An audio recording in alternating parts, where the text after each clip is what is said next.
Sumama ang GMA News sa inspeksyon ng DENR sa isang minahan sa Mindanao na ipinasara dahil sa paglabag daw nito sa panuntunan sa pagmimina.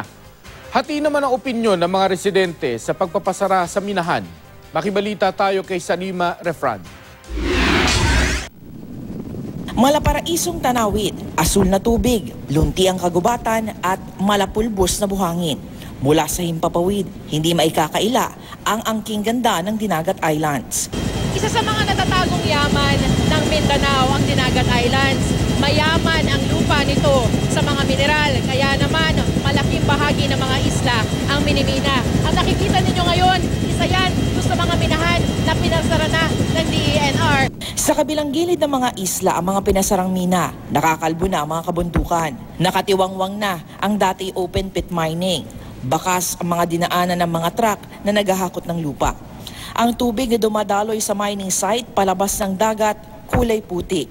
Ilan lang daw ito sa mga dahilan kung bakit pinasara ng DENR ang 7 minahan sa probinsya. Pagdating ng Barangay Carmen, nagpang-abot ang mga nagkikilos protesta ng mga kontra at pabor sa pagmimina. Sila lang ang nakabenepisyo ng mining dito.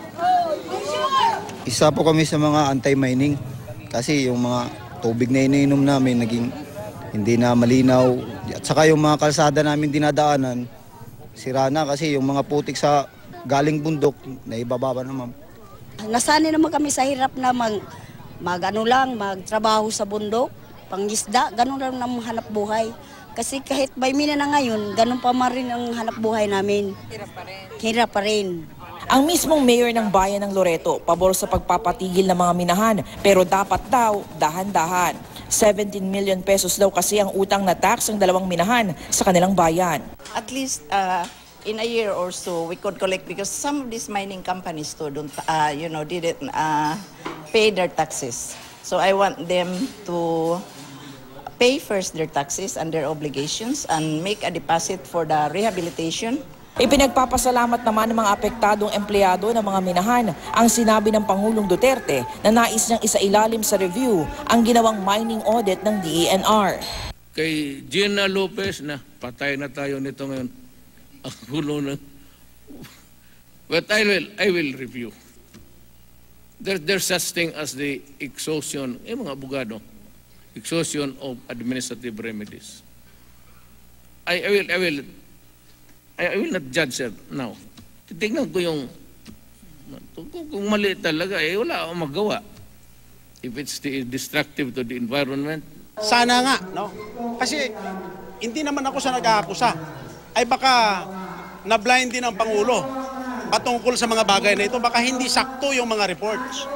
Dahil doon sa audit na ginawa, ano bang ginawang pag-audit? At ano ang mga violations? Wala naman daw problema sa audit review si DENR Secretary Gina Lopez. The president, you have to obey him, no? What can you do, no? He's the president. I'm in his cabinet.